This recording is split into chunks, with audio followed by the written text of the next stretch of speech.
This week, we're driving the 2021 Nissan Murano. And I'll be straightforward with you guys. Before this week, I completely forgot that Nissan even still sold the Murano. It's one of those vehicles that I always forget about when I'm talking about competition. Because if you're looking for a small CUV, Nissan has the Kicks. They also have the Rogue Sport. If you're looking for a mid-size SUV, you have the Rogue, which is all new and we reviewed recently. If you're looking for a three-row family SUV, you have the Pathfinder and you have the Armada. And then you still have the Murano, which sits above the Rogue, but below the Pathfinder. So it's a little bit bigger than the Rogue. You get different engine options and everything like that. Sits on the same platform as the Pathfinder. But my big question during the whole week is if you're looking for a two-row SUV, should you go for the Murano or the Rogue? Well, we're gonna take a full look at this 2021, and hopefully by the end of this video, we'll answer that and we'll check out some of the other competition. Let's get into it.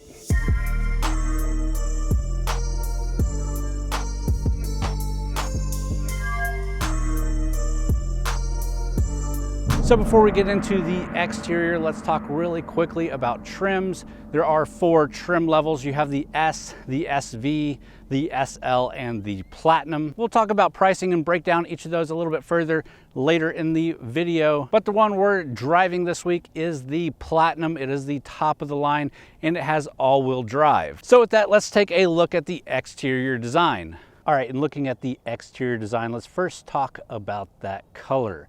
It is called Boulder Gray Pearl. It's almost like a matte gray, but also shiny.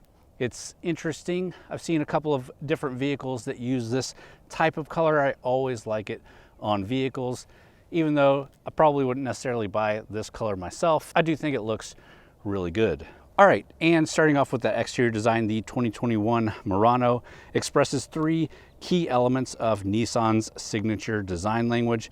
We have the V-motion front end, we have signature C-shaped lights, and the floating roofline. These lights are standard signature LED headlights, and these signature taillights complete the look, making this a very recognizable vehicle on the road at night. And in this Platinum trim, we do have LED fog lights. Looking at the side here, you can see those body colored mirror caps, and we have 20-inch satin black aluminum alloy wheels. We also get lots of chrome, including those door handles and the strip that outlines that floating roof. And around the rear of the vehicle here, again, those signature LED taillights. You have dual exhaust. We have the Murano badge there on the left and the Platinum all-wheel drive badge on the right. So while I wouldn't call myself like a huge fan of the design, I think it looks good. It definitely fits into the Nissan lineup. And overall, with this body color and the black trim accents, I think it's pretty good. But with that, let's pop this hatch. Let's take a look at the cargo volume you get in this. Then we'll take a look under the hood at the engine. Then we'll jump inside and start looking at the interior. Let's keep going. All right, so let's pop that hatch. Take a look at that cargo volume.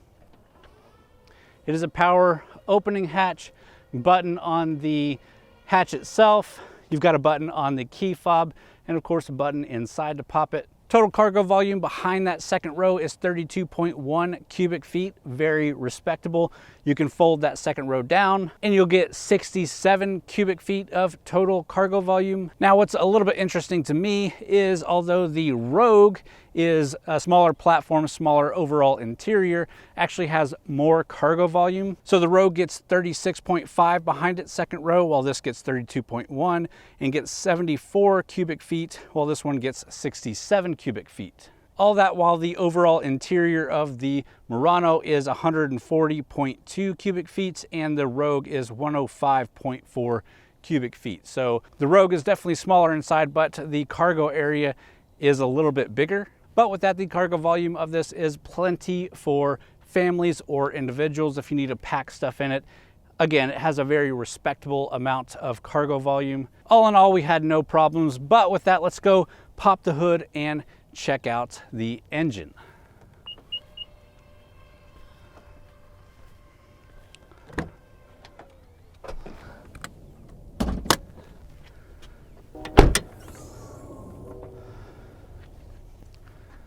Okay, so another very notable difference between the Murano and the Rogue. The Rogue comes with a 4-cylinder engine. This one comes standard with a V6. You're looking at Nissan's 3.5 liter V6, a tried and true engine that pushes 260 horsepower, 240 foot-pounds of torque, and is matched to an advanced Xtronic transmission, basically Nissan CVT. We'll talk about how all that feels as you're driving the vehicle as we jump in and drive it. So without further ado, let's start with the interior. Let's jump in the rear seats. Then we'll move up to the front seats, take a look at the interior and tech. Then we'll start driving the sucker.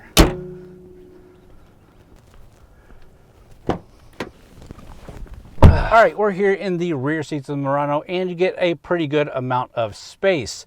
I got plenty of knee room, plenty of feet room, plenty of headroom, and I'm 6'1". The seat backs can lean back a bit. Obviously, you can fold them forward. You get nice plush seats, just like you do in the front. We'll talk a little bit more about those as we move up front. But back here, you also get heated seats, and you get a USB Type-C and a USB Type-A port, and you get your own AC and heat vents. We also get a pull-down armrest with cup holders and a little cubby. But other than that, there's not a ton else to look at back here. So let's jump in those front seats. So first off, our interior is the mocha semi-aniline leather with dark wood trimming. These seats are really nice. They have a quilted pattern. They have brown and white stitching on them, and they are a dark mocha brown. Might not come off too well in the video, but they look really, really good. And that nice interior is carried throughout from the armrest to the pads on the door handles and the whole dash. It's definitely a really nice interior, which doesn't surprise me too much because Nissan has been doing some really nice interiors in their upper trims. This one they dubbed the Social Lounge, so it's supposed to feel like, I guess, a lounge. But let me go ahead and take you through a lot of the interior here, some of the tech, and then we'll take it for a drive. So Nissan has a lower dash line in here with a lower infotainment screen. This is an 8-inch color display with multi-touch control. We get Apple CarPlay and Android Auto on here. A lot of great features, and the Nissan system, while it looks not great, it functions really well. You can also see when we put it into reverse, you get a full 360 camera, which is really great to have for a vehicle this size. It's not difficult to park, but always a nice peace of mind. Below that screen, you do have physical buttons for your heat and AC controls. Below that, you will see the USB Type-C and USB Type-A connectors, as well as a 12-volt accessory port. And on this side is your push button start. You do have a traditional gear shifter here. Nothing too special or fancy about that. A little bit lower than that, we do have our heated and cold seat controls.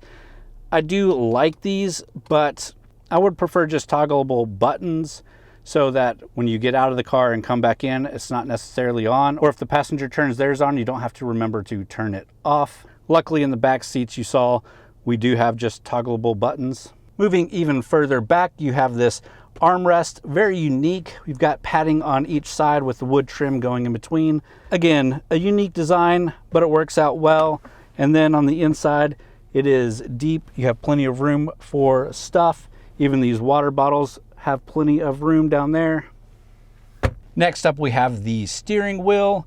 Lots of controls on the steering wheel, from cruise to menu functions for the infotainment system and for the driver information display. That is a 7-inch driver information display back there, nestled in between 2 analog gauges. There's not a ton that you can customize on this, but there is a lot of information and basically everything that you would need to know as the driver, so no complaints there. There, of course, is no heads-up display, which is fine, but is a feature that I do like. You can also see on the other side of the steering wheel here, we do have a heated steering wheel, and that button's there. We have our traction control off. We have our hatch pop button, and we have our safety shield 360 button. On the Rogue, that button is on the steering wheel. In the Murano, it's on the side, but we'll talk more about that as we take it for a drive. And with this being the Platinum trim, we do have the Bose 11-speaker sound system, including dual subwoofers. But with that, enough messing around. Let's get this thing out on the road.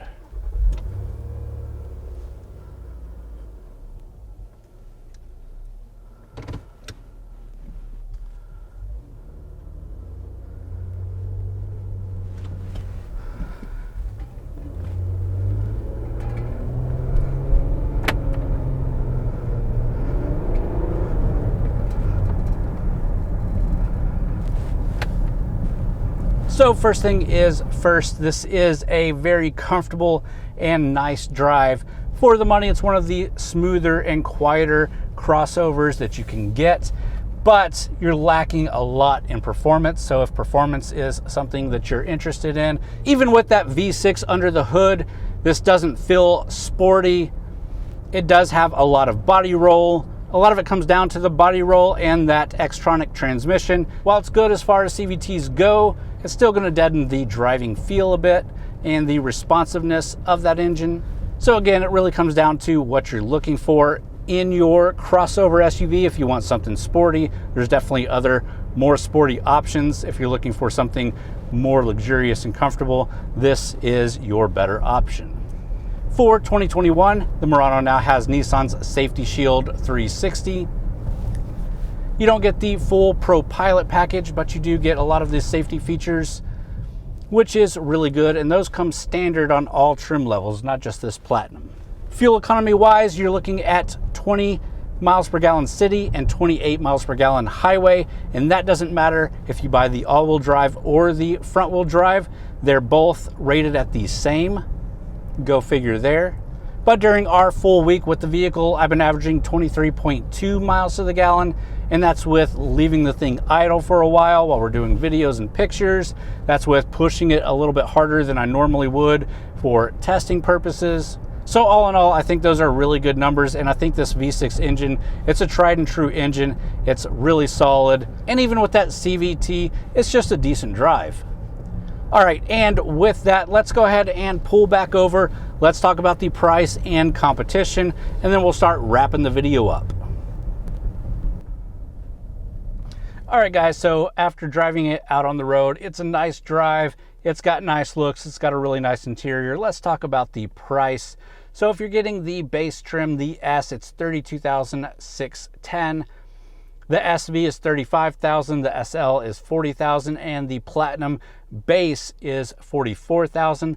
This one that we're in is about $49,000, so almost $50,000 for this Platinum Murano. For myself, that sounds a little bit high, but you do get some decent features. Not as much tech as I would like for that kind of money, but it is a nice interior and a nice ride. So if that's all you're looking for, it could be worth the money.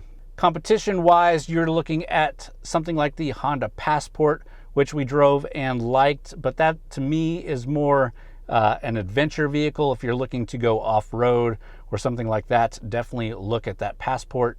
You have the Hyundai Santa Fe, which I think is an incredible vehicle. Definitely worth taking a look at, even for a semi-luxurious vehicle. The top trim there is really nice. You have the Volkswagen Atlas Cross Sport, which again, I do like. I own the 3-row Atlas.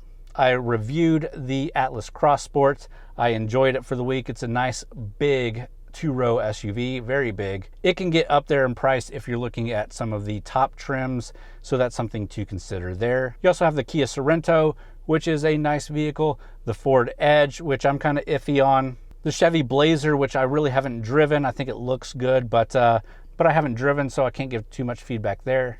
So it is a crowded field, and you can actually compare it to a lot more, especially with us comparing this to the Rogue, which is a bit smaller. But with that, let's jump back out, give some final thoughts on what I think about this compared to the Rogue, if it's worth the money, and then we'll wrap the video up. All right, guys, well, let me give you some final thoughts on the Murano.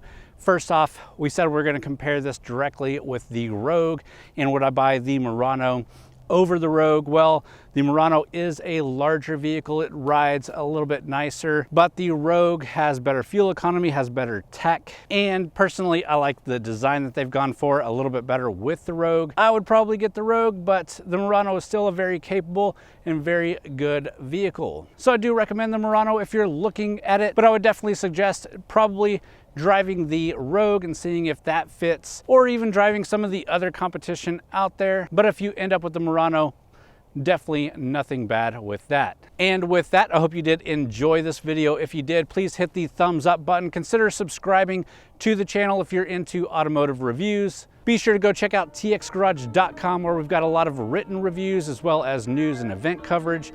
And as always, guys, thanks for watching.